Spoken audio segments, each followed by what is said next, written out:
At 23:35 on the night of November 14th, 1942, radar operators in the plot room of USS Washington watched green phosphorescent traces bloom across their SG radar screens.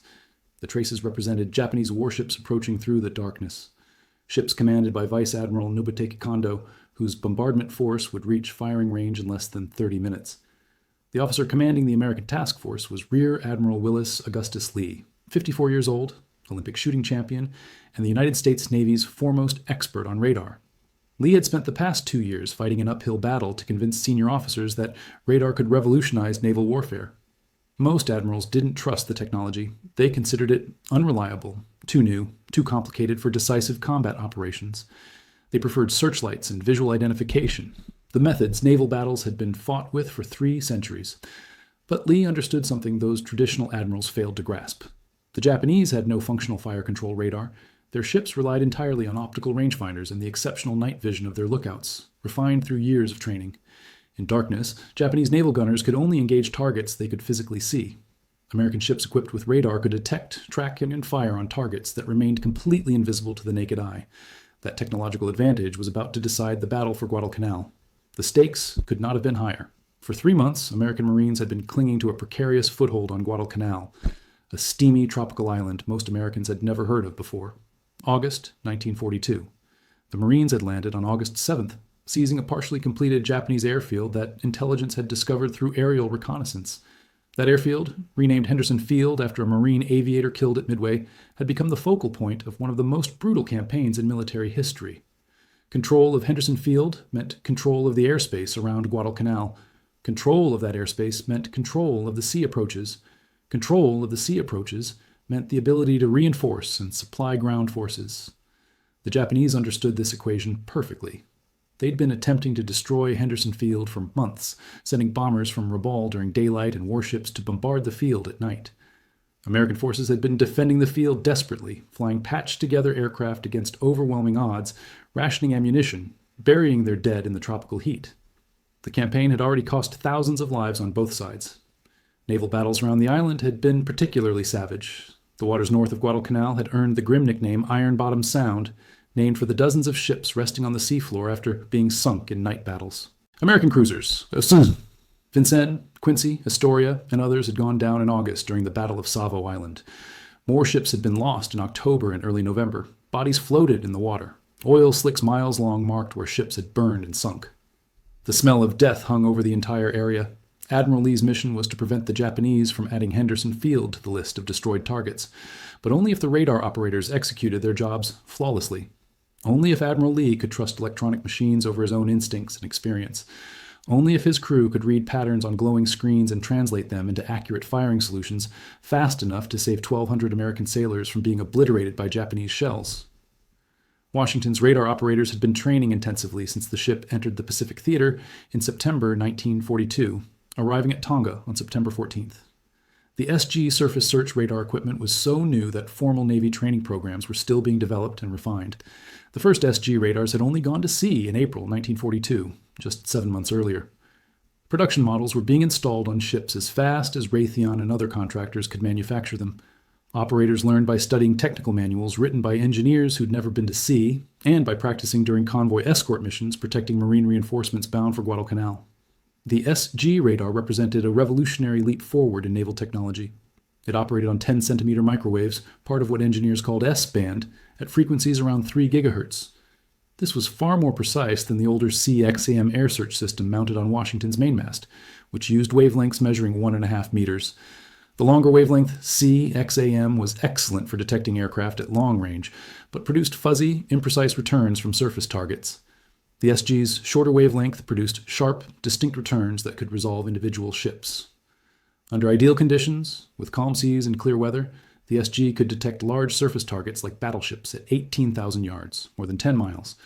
It could track multiple contacts simultaneously, painting each on the circular cathode ray tube display as a distinct green phosphorescent blip.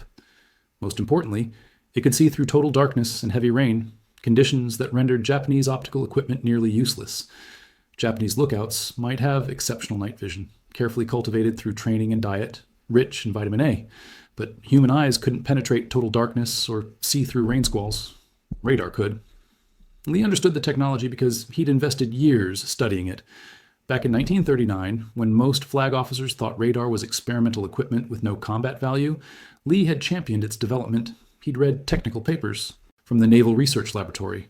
He'd visited Raytheon and other contractors developing radar sets. He'd examined British radar systems during goodwill visits before the war. He'd participated in Fleet Problem 20, where the prototype XAF radar aboard Battleship New York had detected simulated destroyer attacks at ranges that made traditional night attacks obsolete. Lee saw the future, while others clung to the past. But the radar system had critical limitations that could prove fatal if operators didn't understand them completely. The radar couldn't identify what it was detecting. A destroyer and a battleship produced similar returns at long range, appearing as identical green blips. Land masses like Savo Island created radar shadows and blind spots. Heavy seas generated false returns that mimicked ships. The system required constant interpretation by operators who understood both the equipment's technical characteristics and naval tactics. One misidentified contact, one incorrect range estimate, and American ships could maneuver blindly into withering Japanese gunfire. The fundamental problem facing the United States Navy in November 1942 was that nobody at the Naval War College had developed comprehensive doctrine for radar-guided surface combat. Nobody had fought a major fleet action using radar as the primary means of fire control rather than visual sighting. The technology existed, proven in limited engagements, but the institutional knowledge of how to use it effectively did not. Experienced admirals like Daniel Callahan and Norman Scott had commanded radar-equipped ships during previous battles around Guadalcanal just days earlier. Both had been killed. Rear Admiral Callahan, commanding from heavy cruiser San Francisco during the chaotic night battle of November 12th and 13th, had placed himself aboard a ship with excellent main battery firepower, but poor radar antenna placement. He'd positioned his radar-equipped ships toward the rear of his column, where their superior information couldn't reach him quickly through voice radio circuits jammed with conflicting reports. During the brutal 40-minute engagement that began at 0148 on November 13th, Callahan made critical tactical decisions based on fragmentary visual reports and educated guesswork, while his radar operators on other ships watched enemy vessels maneuvering on their screens, unable to get accurate information to the admiral in the chaos of close-quarters combat. Callahan died when shells from battleships Hiei and Kirishima struck San Francisco's bridge.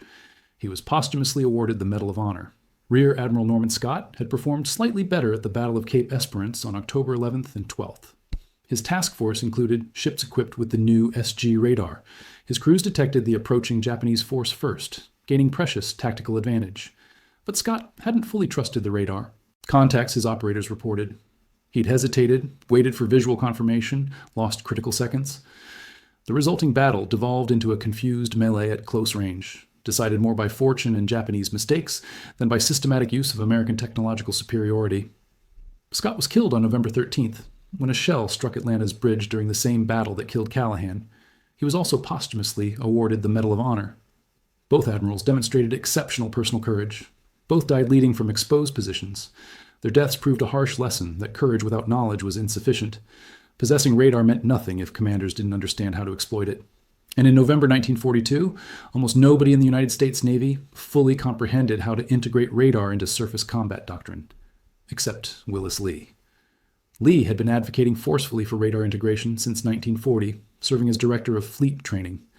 He'd participated personally in Fleet Problem 20 in February 1939 in the Caribbean, where the experimental XAF search radar aboard Battleship New York detected destroyers at 15 nautical miles, foiling simulated torpedo attacks. Lee had watched carefully as radar gave defending ships so much advance warning that traditional night attack tactics became obsolete.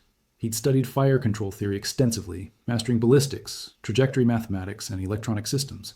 He'd spent countless hours in radar plot rooms, learning through hands-on experience what the equipment could do, what limitations constrained it, how to interpret returns correctly, how to distinguish genuine contacts from atmospheric interference and sea clutter. Other flag officers viewed radar as specialized technical equipment for enlisted personnel and junior officers to operate. Lee understood radar as a revolutionary weapon system he personally needed to master. Naval historians later wrote that Lee knew more about radar capabilities and limitations than most of the radar operators themselves. He understood the tactical implications and strategic potential better than any flag officer in the fleet. That expertise and institutional credibility had earned him command of Task Force 64. 2 battleships, Washington and South Dakota, 4 destroyers for screening, no cruisers, no air cover, no reserve forces. Admiral William Halsey, commanding South Pacific forces, had scraped together everything he had left after 3 consecutive days of brutal combat around Guadalcanal. The Japanese were coming again with their most powerful surface force yet. Their bombardment force centered on fast battleship Kirishima, a veteran of Pearl Harbor and numerous battles, supported by heavy cruisers Otago and Takao, light cruisers Sendai and Nagara, 9 destroyers, and enough Type 93 Long Lance torpedoes to sink every American vessel within range. The Japanese objective remained Henderson Field, the dirt airstrip American Marines had captured on Guadalcanal in August. Japanese aircraft flying from Henderson Field had been devastating Japanese resupply convoys and providing close air support to Marines fighting ashore. If the Japanese destroyed Henderson Field through naval bombardment, American control of Guadalcanal would collapse within weeks. Supply convoys would be unable to reach the island. The Marines would be isolated, outnumbered, gradually overwhelmed. The entire Guadalcanal campaign, 6 months of fighting, thousands of American and Japanese casualties, would be lost. The strategic initiative in the Pacific would shift back to Japan. Admiral Lee's mission was brutally simple and seemingly impossible. Stop them. Halsey had given Lee complete tactical freedom to maneuver and fight as he judged best. No micromanagement, no second-guessing from higher headquarters, just results. If Lee succeeded, the Guadalcanal campaign continued and American forces maintained their precarious foothold. If he failed, Guadalcanal would fall and the Japanese advance would resume.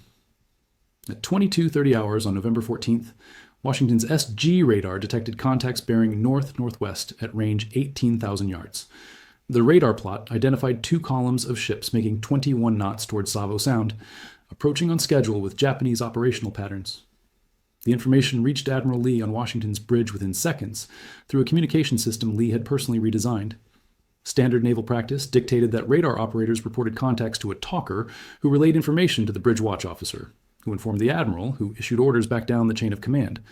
The multi-step process consumed time, precious seconds during which enemy ships were closing range, maneuvering into attack positions, preparing to open fire. Lee had bypassed traditional procedures and redesigned the communication system. The radar plot officer wore a headset, connecting him simultaneously to the gunnery officer, the main battery plotting room, and each of the 3 main gun director stations. When radar operators detected a contact, they could instantly describe its position, bearing, range, and movement to everyone who needed the information for fire control solutions. No communication delays, no misunderstandings caused by information passing through multiple people, no critical data lost in translation or forgotten in the stress of combat. The system violated peacetime regulations and standard operating procedures. Admiral Lee implemented it anyway because he understood that in radar-guided combat, information speed determined survival. Lee stood on the bridge beside Captain Glenn Davis, Washington's commanding officer. Davis was 50 years old, a highly respected ordnance expert who'd spent years stationed at the Naval Proving Ground Dahlgren working on fire. Control systems development. He thoroughly understood ballistics, trajectory calculations, shell time of flight, and the complex mathematical integration of radar ranging data into firing solutions. Lee and Davis had collaborated closely to develop Washington's radar-directed gunnery procedures during the ship's workup training after entering the Pacific Theater. They'd drilled the crew relentlessly on radar operations and fire control coordination, conducting exercises whenever operational schedules permitted. This would be Washington's first combat engagement. The ship had never fired her main battery at an enemy target before this night. Lee looked at Davis and spoke the words that would be recorded in after-action reports. "Well, stand by, Glenn. Here they come." Throughout Washington, an electronic bell sounded 2 short rings. That signal meant one thing to the crew: main battery preparing to fire. Crews scrambled to battle stations they'd rehearsed dozens of times. Damage control parties positioned themselves near critical compartments, ready to respond instantly to flooding or fire. In the radar plot room, operators fine-tuned their equipment. The SG radar was painting increasingly clear returns. Multiple contacts were resolving into distinct groups as the range closed. One Japanese group was moving east of Savo Island, light cruiser Sendai, and 3 destroyers. Another group approached from the north, light cruiser Nagara leading 6 destroyers. The main bombardment force, battleship Kirishima, accompanied by heavy cruisers Otago and Takao, steamed directly toward Henderson Field, following the predictable path down the strait between Savo Island and Guadalcanal. The Japanese force had no idea Washington was waiting. Their reconnaissance aircraft had detected Lee's ships earlier that day, but Japanese intelligence reports were contradictory and confusing. Some analysts thought they'd spotted cruisers and destroyers. Other reports suggested aircraft carriers. Nobody correctly identified 2 modern American battleships. The confusion was understandable. Japanese operational planning didn't anticipate American battleships operating in the restricted, reef-studded waters around Guadalcanal at night. Naval doctrine universally taught that battleships required sea room to maneuver effectively, space to evade torpedoes, clear fields of fire. Savo Sound was narrow, treacherous, surrounded by reefs and strewn with wrecks from previous battles. The water was so heavily contaminated with sunken ships that magnetic compasses spun erratically, magnetized by thousands of tons of steel corpses resting on the seafloor. Sailors had already begun calling it Iron Bottom Sound. It seemed a terrible place for capital ships to fight, but it was a perfect location for a radar-guided ambush. At 23:17, Washington's radar detected the Japanese screening forces approaching at 14,000 yards. The 4 American destroyers leading the Column, Walk, Benham, Preston, and Gwynn opened fire with their 5-inch guns, engaging the destroyer screen protecting Kondo's main force. Within minutes, the battle descended into violent chaos. Japanese destroyers launched spreads of Type 93 Long Lance torpedoes, the most advanced naval torpedoes in the world. American destroyers maneuvered frantically to avoid the tracks they couldn't see in the darkness. One Long Lance struck Waka, the lead destroyer. The massive warhead blew off her bow and detonated her forward 5-inch magazine. Waka sank in minutes, taking most of her crew. Preston took multiple shell hits from Japanese destroyers and cruisers and exploded in flames. Benham's bow was blown completely off by a torpedo hit, though her aftersection remained afloat. Gwynn, the only destroyer to survive, relatively intact, was ordered to withdraw, escorting the crippled Benham. Battleship South Dakota, steaming in column behind Washington, suffered a catastrophic series of electrical failures that would decisively affect the battle's outcome. Before 23:30 hours, improperly secured circuit breakers and an electrical switchboard failed under shock vibration from her own Turret 3 firing. At approximately 23:30, a major cascading electrical failure disabled South Dakota's radar systems and fire control computers at the worst possible moment. Power was partially restored at 23:58, but within minutes, additional electrical failures occurred from continued main battery firing shock. For critical minutes during the engagement's decisive phase, South Dakota's crew operated effectively blind, unable to see enemy ships on radar or control their guns through the sophisticated fire control system. The electrical failures were compounded by a navigation error. South Dakota passed dangerously close to the burning wrecks of the destroyed American destroyers. Japanese searchlights from cruiser Otago illuminated South Dakota's distinctive silhouette. Nearly every Japanese ship immediately shifted fire to the illuminated target. South Dakota absorbed 27 hits from 14-inch and 8-inch shells over the next several minutes. Fortunately for her crew, the Japanese had loaded their magazines with high explosive shells equipped with impact fuses, ammunition designed for shore bombardment rather than penetrating ship armor.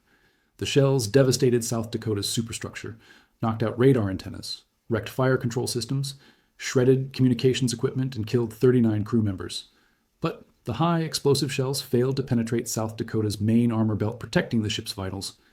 At 12 minutes past midnight on November 15th, Captain Thomas Gatch concluded his ship could no longer effectively contribute to the battle. He requested permission from Admiral Lee to withdraw. Lee immediately granted permission. South Dakota withdrew to the south, her crew frantically fighting fires and making emergency repairs. Washington was now alone, facing the entire Japanese force.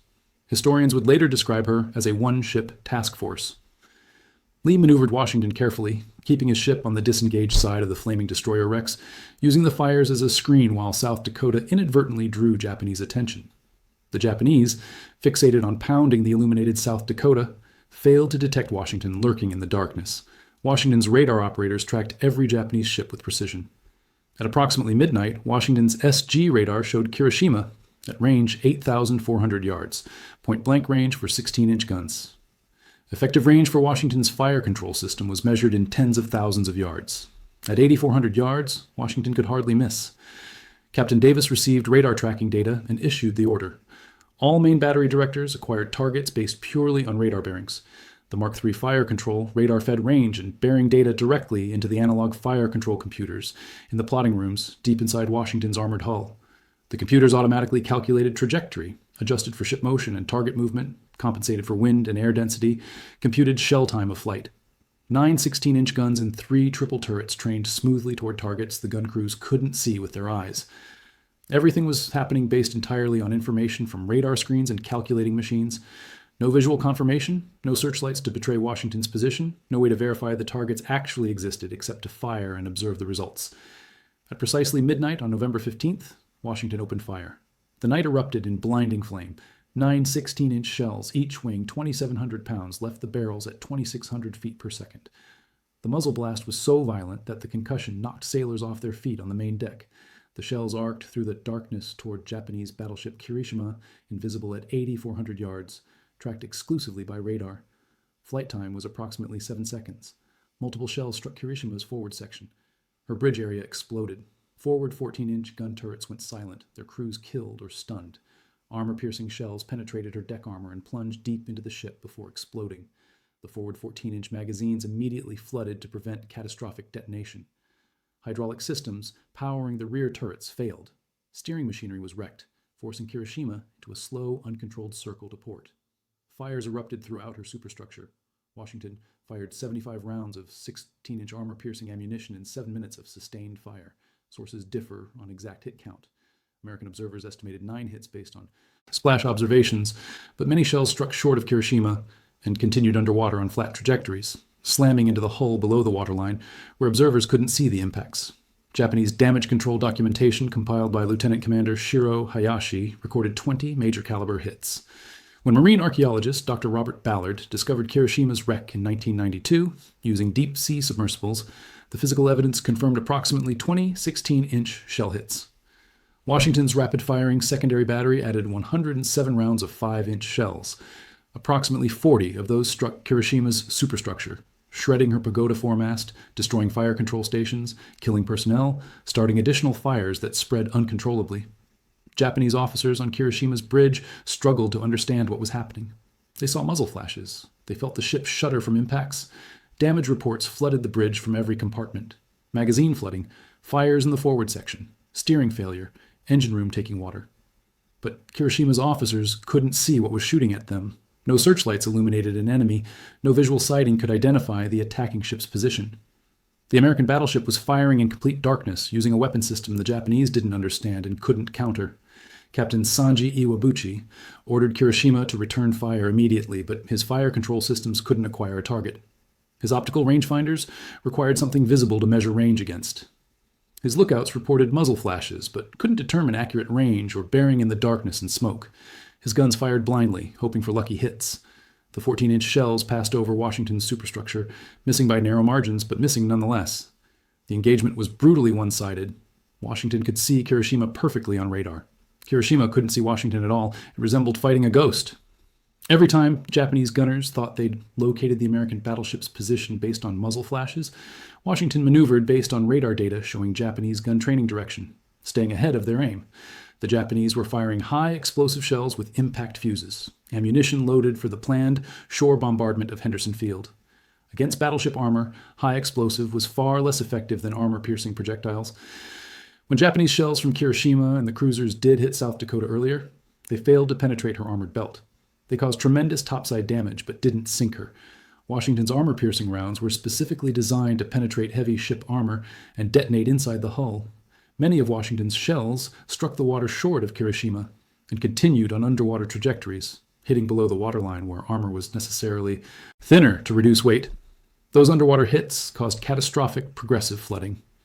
Kirishima was well designed with extensive watertight compartmentation, difficult to sink under normal circumstances, but she couldn't survive 20 armor-piercing shell hits from 16-inch guns fired at near point-blank range by a fire control system that achieved near-perfect accuracy.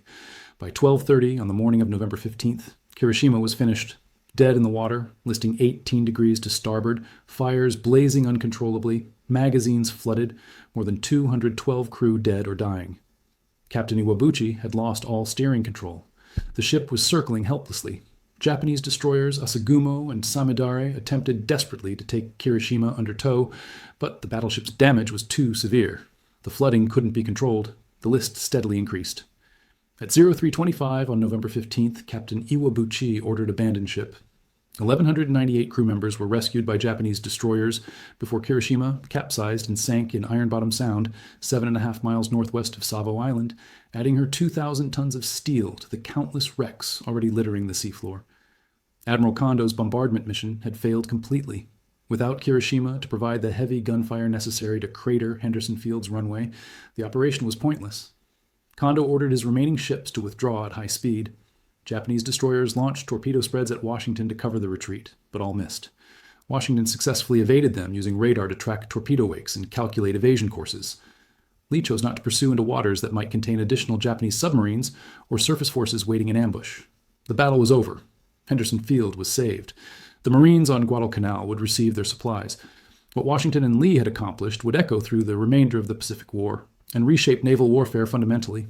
For the first time, an American commander had demonstrated conclusively that radar fire control could achieve decisive victory in a major surface engagement against a determined, well-trained enemy. The implications were profound and immediate. The battle proved that technology, properly employed, could overcome numerical inferiority and traditional tactical advantages. Within weeks of the battle, every American admiral in the Pacific wanted radar-equipped ships and operators trained in the new systems. Admiral Chester Nimitz, commanding Pacific Fleet, issued urgent directives accelerating radar installation on every combat vessel. Training programs were rapidly established at Pearl Harbor on the West Coast and eventually at dedicated facilities in Hollywood, Florida. Radar operators, previously considered technical specialists of secondary importance, suddenly became critical combat personnel whose skills could determine victory or defeat. The development of combat information centers, known as CIC, evolved directly from the lessons learned at Guadalcanal. Before this battle, radar information was scattered across a ship. Operators in the radar room reported contacts to the bridge. Gun directors received data separately. There was no central location where all information could be collected, analyzed, and disseminated. Admiral Nimitz and his staff recognized this deficiency immediately after reviewing Lee's action reports. By the spring of 1943, American ships were being retrofitted with dedicated combat information centers, darkened rooms deep inside the ship, where radar displays, radio communications, and plotting tables were concentrated. Officers in the CIC could see the entire tactical situation, correlate information from multiple sources, and provide commanders with a comprehensive picture of the battle. This was revolutionary.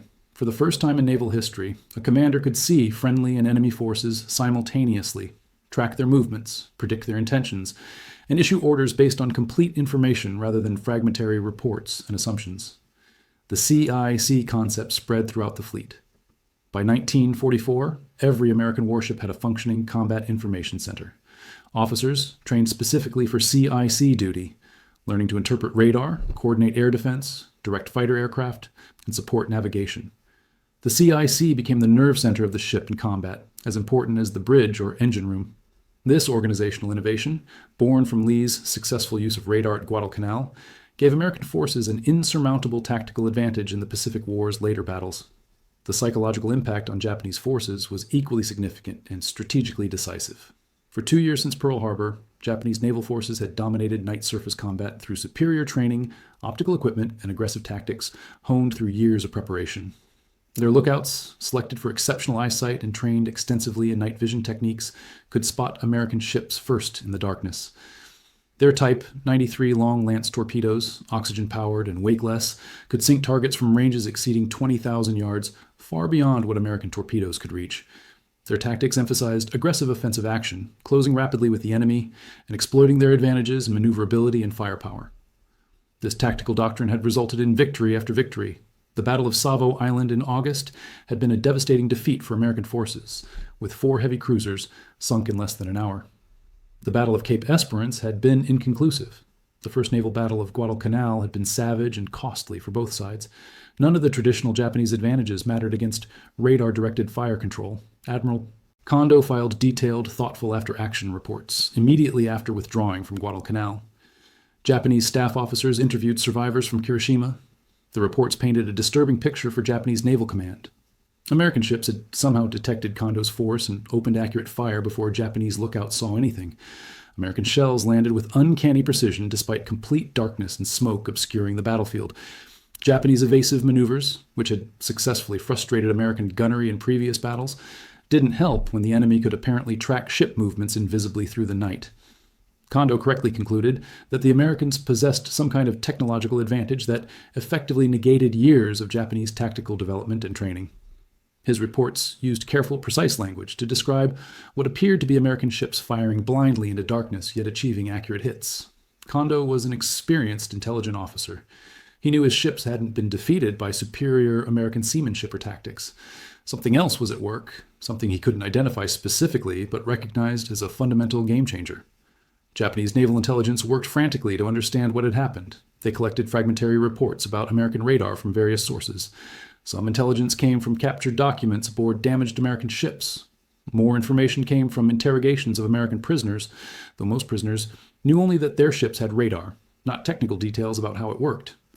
Japanese agents in neutral countries gathered information from technical journals and patent applications. None of this intelligence provided a complete picture of how effectively Americans were integrating radar into combat operations, or how decisive the advantage had become. Japan had its own radar research programs, but they'd been given lower priority than other weapons development. Japanese scientists and engineers understood radio detection principles. They'd built experimental sets. But Japanese radar development lagged years behind American and British programs. Multiple factors contributed to this gap. Japanese naval doctrine emphasized offensive operations and decisive battle, concepts that didn't initially seem compatible with defensive equipment like search radar. Limited industrial capacity meant Japan had to make hard choices about which technologies to develop and which to defer. Radar production required precision manufacturing, quality electronics, and skilled technicians. Japan's industrial base, already strained supporting multiple weapon programs, couldn't match American production capacity.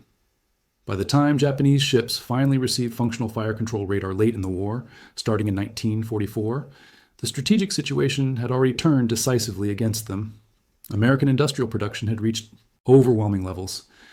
New American ships equipped with the latest radar joined the fleet monthly. Japanese shipyards struggled to replace losses, while American yards produced ships faster than Japan could sink them. The Japanese never attempted another major naval reinforcement effort at Guadalcanal after losing Kirishima. The strategic calculus had changed fundamentally. They'd lost battleships Hiei on November 13th and Kirishima on November 15th in just 3 days. They'd lost heavy cruiser Kinugasa earlier in the campaign. They'd lost numerous destroyers. Light cruiser Yura had been sunk. The cumulative losses were staggering, representing years of construction and training that couldn't be quickly replaced. Japanese naval leadership, reviewing the casualty reports and damage assessments, reached a sober conclusion. They couldn't afford to continue trading capital ships for uncertain tactical gains. More fundamentally, they'd completely failed to achieve their operational objective despite multiple determined attempts. Henderson Field remained operational, flying aircraft that intercepted Japanese convoys and bombed Japanese positions. American Marines still controlled the airfield and its perimeter. Supply ships continued reaching Guadalcanal during daylight hours, protected by Henderson Field's aircraft. The Japanese ground forces on Guadalcanal, promised reinforcements and supplies, received neither. They were isolated, gradually starving, losing men to disease and malnutrition faster than to American bullets.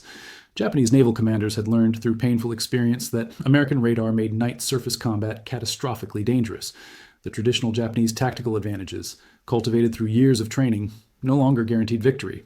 Japanese optical superiority couldn't compete with American electronic systems. Japanese doctrine, emphasizing aggressive offensive action and decisive engagement, needed fundamental revision. But doctrine changes took time, and time was something Japan didn't have. Japanese naval strategy shifted dramatically to a more defensive posture around Guadalcanal. They abandoned plans for major surface engagements. Instead, they adopted high-speed destroyer runs called Tokyo Express by Americans, or Rat Run by the Japanese themselves.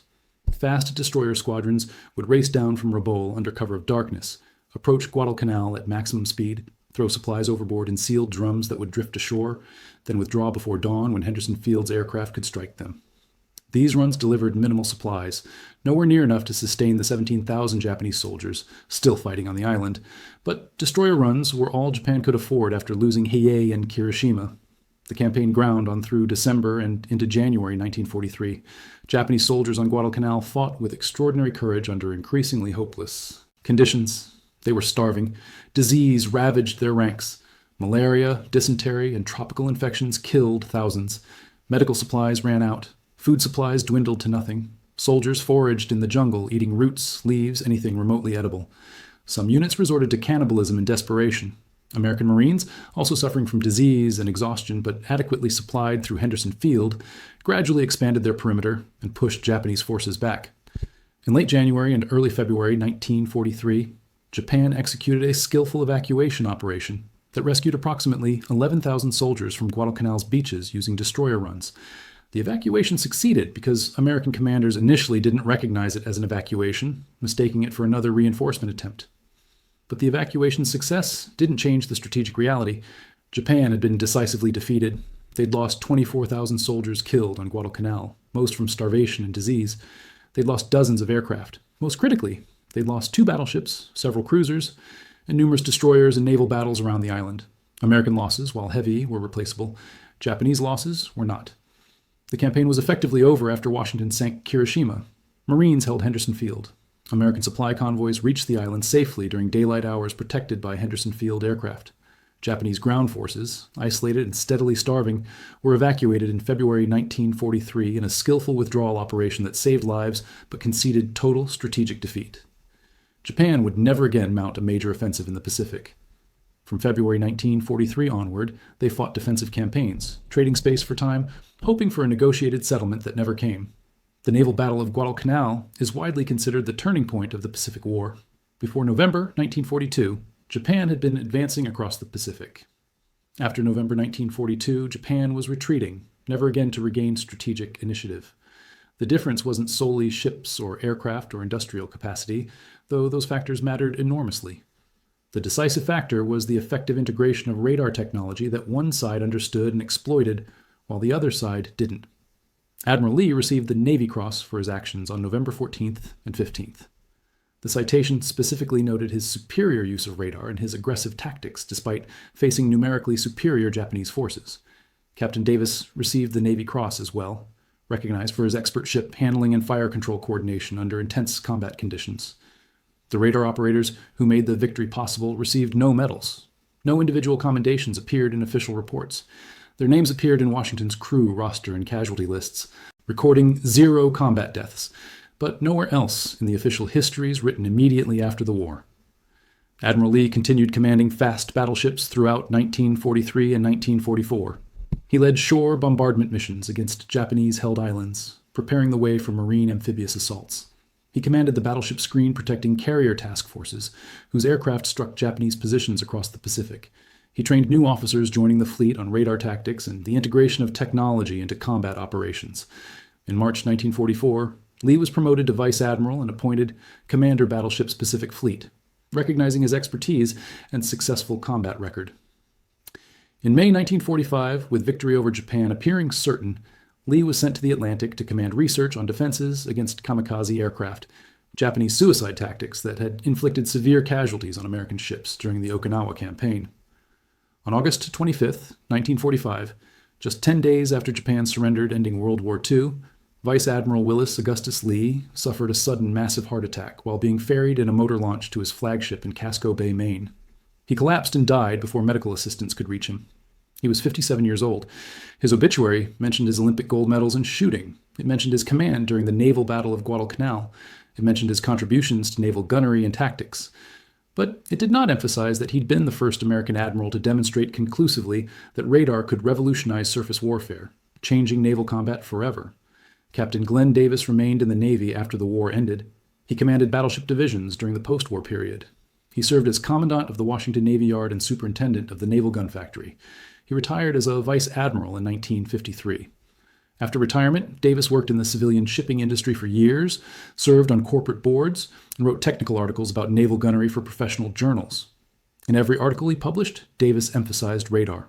He explained repeatedly to younger officers that possessing advanced technology meant nothing without the training and proficiency to use it effectively.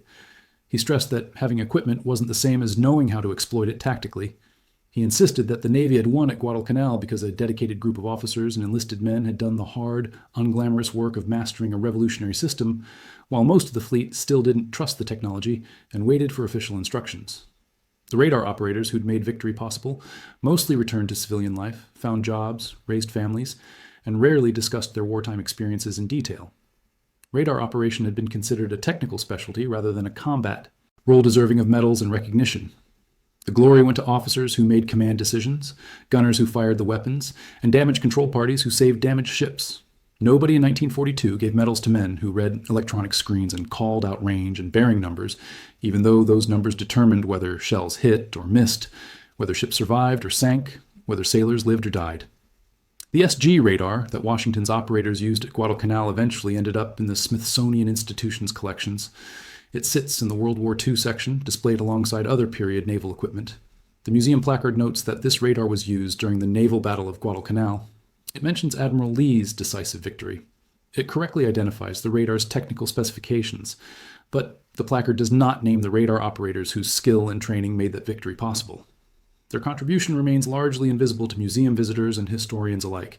That's how innovation actually happens in war. Not exclusively through official channels, engineering committees, or carefully planned programs, but through dedicated individuals who master new technologies before most others realize their revolutionary importance. Men like Admiral Willis Lee, who understood radar's potential when other admirals dismissed it as unreliable novelty. Men like Captain Glenn Davis, who redesigned communication procedures to integrate radar data into fire control systems. Men like the anonymous radar operators whose names don't appear in history books, who read patterns on glowing screens and translated them into targeting information that sank an enemy battleship in 7 minutes of radar-guided gunfire. The Naval Battle of Guadalcanal proved decisively that information dominance had become the new currency of naval power in the 20th century. The side that could see farthest, react fastest, and coordinate most effectively would win regardless of numbers or traditional firepower advantages. The Japanese learned this lesson too late. By the time they fully understood what American radar could accomplish, American shipyards were mass-producing radar-equipped vessels faster than Japanese shipyards could build anything at all. The technological gap became an industrial gap that evolved into an insurmountable strategic advantage. But in November 1942, none of that was certain or predetermined. The Pacific War's outcome could have gone either way.